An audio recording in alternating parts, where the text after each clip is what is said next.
পুরুষ পুলিশ মহিলাদের ঠেলে মেরে ধরে আগিয়ে আসতে হয়েছে। দেখুন, বাম আমলে পাট্টা দেওয়ার জমি আদালতের নির্দেশে দখল নিতে গিয়ে বিক্ষোভের মুখে পুলিশ প্রশাসন। এই নিয়ে 3 বার ফিরতে হলো প্রশাসনকে। জমির মালিকের দাবি আদালতের রায় মেনে জমি ফিরিয়ে দিতে পারছে না প্রশাসন। বিক্ষোভকারীদের দাবি জমি তাদের, সেই জমি থেকে জোর করে উচ্ছেদ করা যাবে না। হুগলির দাঁতপুর থানার বাপনান গ্রাম পঞ্চায়েতের মূল গ্রাম মৌজার প্রায় 30 বিঘা জমি বাম আমলে 1994 সালে পাট্টা দেওয়া হয়। 177 জন সেই পাট্টা পেয়ে চাষবাস করছিলেন এতদিন। জমির মালিক সেই জমি ফিরে পেতে মামলা করে আদালত। হাইকোর্টে জমি বুঝিয়ে দিতে নির্দেশ দেয় মহকুমা শাসক ও ব্লক প্রশাসনকে। সেই মতো আজ পুলিশ নিয়ে প্রশাসনের লোকজন জমি দখল নিতে গিয়ে বাধার মুখে পড়ে। গ্রামবাসীদের নিয়ে স্থানীয় সিপিএমের কৃষক সভার নেতৃত্বে বিক্ষোভ শুরু করে। নেতৃত্ব দেন বাম নেত্রী বন্যা টুডু। ব্রিগেডে মেহনতি মানুষের সবাই যিনি বক্তব্য রেখেছিলেন। উপস্থিত ছিলেন পান্ডুয়ার প্রাক্তন সিপিআইএম বিধায়ক আমজাদ হোসেন। আজ বিশাল পুলিশ বাহিনী নিয়ে গিয়ে জমি দখল নিতে যায় ব্লক প্রশাসন। কোলবা দাঁতপুর বিডিও ও পুলিশকে ঘিরে বিক্ষোভ শুরু করে পাট্টাদাররা। বিক্ষোভে দলের পতাকা হাতে প্লাকার্ড দিয়ে নেতৃত্ব দেয় সিপিআইএম।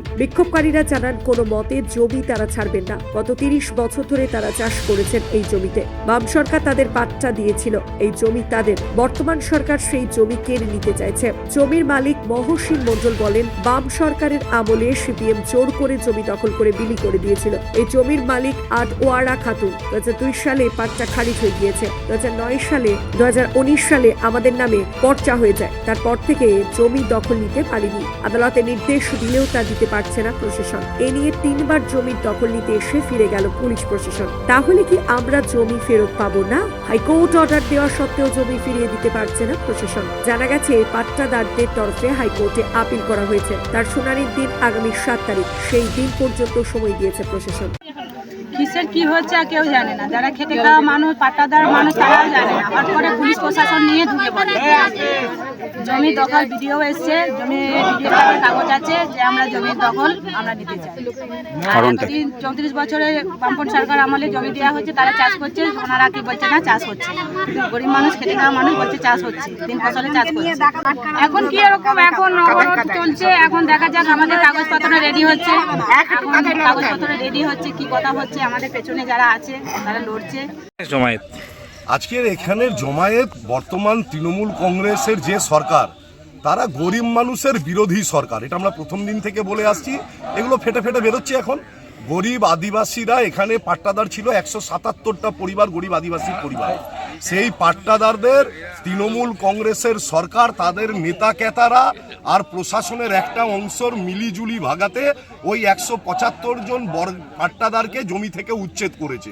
তার বিরুদ্ধে আমাদের জমির দখল আমাদের আছে, চাষ করেছে আদিবাসীরা সেই জমিতে। সেই জমির ফসল সমেত সবকিছু গায়ের জোরে জোরদার দখল করতে চায়। সেইটার পক্ষে তৃণমূল কংগ্রেস তাদের প্রশাসনের একটা অংশ কাগজপত্র জুগিয়ে মদত দিয়েছে একতরফাভাবে। সেই কারণে এই গরিব মানুষগুলো হয়রান হয়েছে। সেই কারণে এই জমির দখল বজায় রেখে আমরা কলকাতা হাইকোর্টে মামলা লড়ছি। এই গরিব আদিবাসীরা মামলা লড়ছে যাতে তারা তাদের জমি ফেরত পায়। যেবার 2বার আগেও এসেছিল ওনারা, সেইভাবে আজকে ওনারা ঘুরে চলে গেল। এটা একটা ধরুন হাইকোর্টের অর্ডার আছে, এটা তাহলে হাইকোর্টকে অমান্য করা হচ্ছে। আজকে বিডিও সাহেব এসেছিলেন, বিএলআরও এসেছিলেন। হ্যাঁ, ওনারা সেই কয়েকজন ওখানে দাঁড়িয়ে আছেন, ছাড়ছি না, ছাড়বো না, এনারা শুনছেন এসে আর চলে যাচ্ছেন এনারা।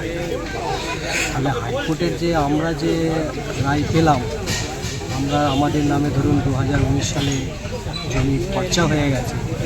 হ্যাঁ, জবরদখল করে ওরা বসে আছে। আমার যে হাইকোর্টের অর্ডার রয়েছে ফিজিক্যালি পজিশান বুঝিয়ে দেওয়া, তাহলে কি হাইকোর্টের রায়ের কোনো মূল্য নাই? এনারা যেটা বলবে এদেরটাই হয়ে যাবে। এনাদেরকে তো সরকার এতদিন দিয়েছিল, করে খেয়েছে। তো আজকে আমি সরকার এগেনস্টে মামলা করে আমি মামলা জিতেছি, আমি অর্ডার পেয়েছি পজিশান, তাও আমাকে পজিশান বোঝানো হচ্ছে।